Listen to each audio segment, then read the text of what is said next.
A young Australian woman disappeared from her home in 1984 under very mysterious circumstances. Whether she left of her own accord or otherwise remains unclear, although authorities believe she met with foul play. Despite the time that has passed, her family are still hopeful that the truth will out, and one day she'll return home.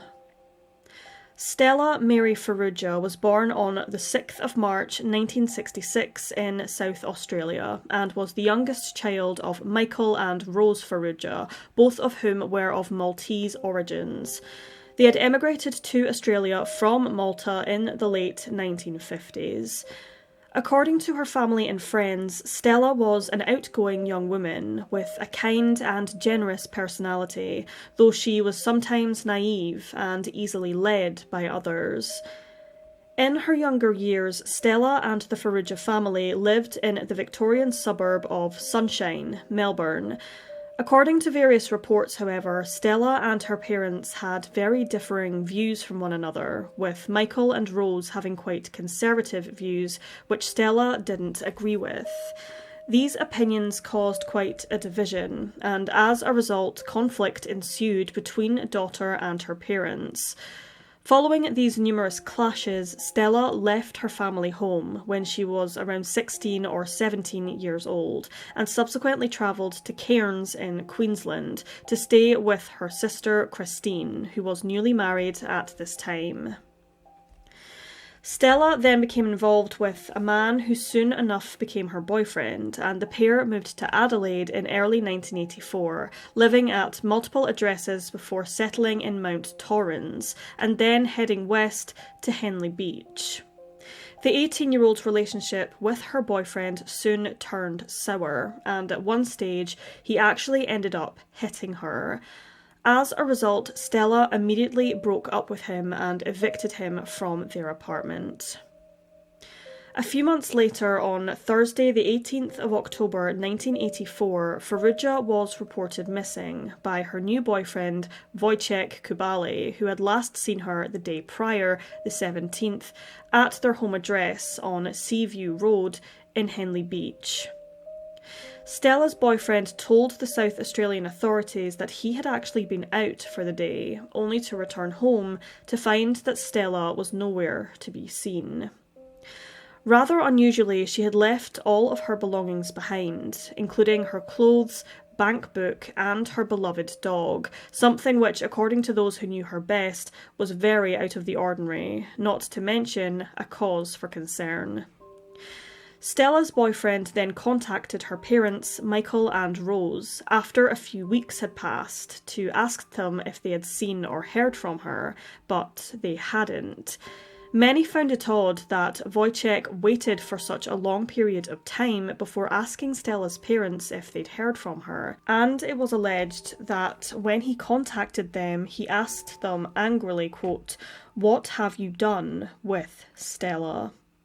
This in itself was enough to concern Michael and Rose, who then filed a missing persons report.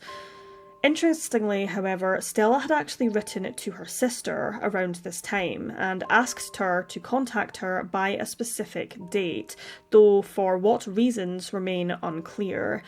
Stella did state in this letter that if she didn't hear back from her sister by this deadline, then she was going to sever all ties with her family. Her sister did allegedly reply to this letter, but past the deadline, and Stella was never seen or heard from again. Her assets, such as her bank account, have remained untouched ever since. Stella didn't appear to have any particular worries in her life that we know of, though it hadn't been long after she'd separated from a violent ex-boyfriend, and there was alleged evidence that Wojciech was also violent, but her relationship with her parents was also strained to some degree.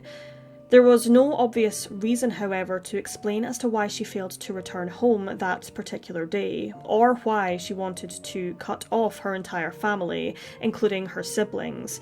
However, due to the several strained relationships that she had, Stella may have wanted to start her life anew in an environment that was safe and away from her past. Did she decide to run away and start a new life, or did she meet with something more sinister?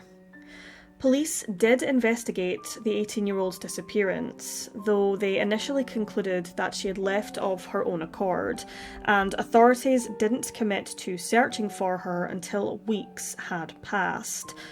A number of people were questioned and numerous properties were searched in order to locate Stella, or anything which could indicate her whereabouts, but nothing of significance was found. There was no evidence to indicate that the teen had met with foul play, though according to one source, it was suggested that both of her boyfriends, not just her ex, had a history of domestic violence, but there was never any physical proof of this, and no official reports were lodged to police regarding such violence. The investigation subsequently hit a dead end, and the case, unfortunately, quickly went cold. In the years following Stella's disappearance, the Farrugia family kept receiving nuisance phone calls from an unknown number, all of which were at random intervals and completely silent on the other end. These calls continued for over 6 years, but unfortunately police have never managed to trace or identify who the caller was. Some believe it may have been a sick prank, whereas others theorise that the possible abductor of Stella may have wanted to taunt the family. Some even believe that the phone calls may have perhaps been from Stella herself as some sort of message to her family to let them know that she was okay, though there is no evidence to support any of these particular theories. They're completely unfounded. Suspects in this case have come and gone over the years, most notably Valmy Beck and Barry Watts, a pair of child killers who were jailed in 1988 for the abduction, sexual assault, torture and murder of Noosa schoolgirl Shan Kingy. The couple were linked to various disappearances of young women throughout the 1980s. However, nothing has ever come to fruition regarding their possible involvement in this particular case. In April of 2019, it was announced that South Australian police were now looking at Stella's disappearance as a homicide. The South Australian Police Major Crime Investigation Branch are continuing to investigate whether Stella left of her own volition or whether she met with foul play. Both of her boyfriends remain persons of interest. However, the boyfriend who reported her as missing in 1984 passed away in 2010. To this day, the Farrugia family have never had the closure they have been longing for. Stella's sister, Christine Lilkenday, still believes that even after the time that has passed, that her sister is alive somewhere. In an interview in 2013 with Fairfax Media, Christine stated that, quote, "Something tells me she's still out there, and I'm going by that gut feeling. My message to others like me is to never give up hope.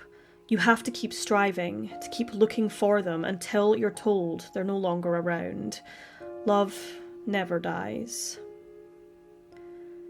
At the time of her disappearance in 1984, Stella Farrugia was 18 years old, of Caucasian origins with an olive complexion.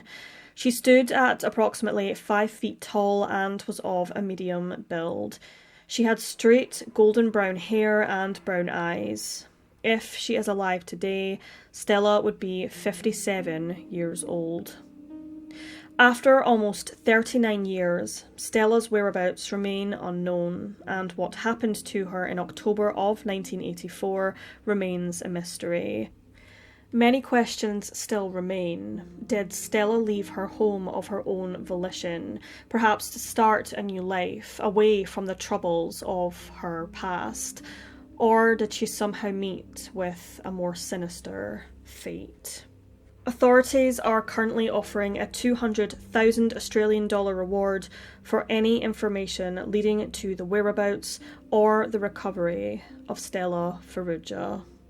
Those with any information regarding the disappearance of Stella Farrugia are urged to contact the South Australian Police Crimestoppers on 1800 333 000.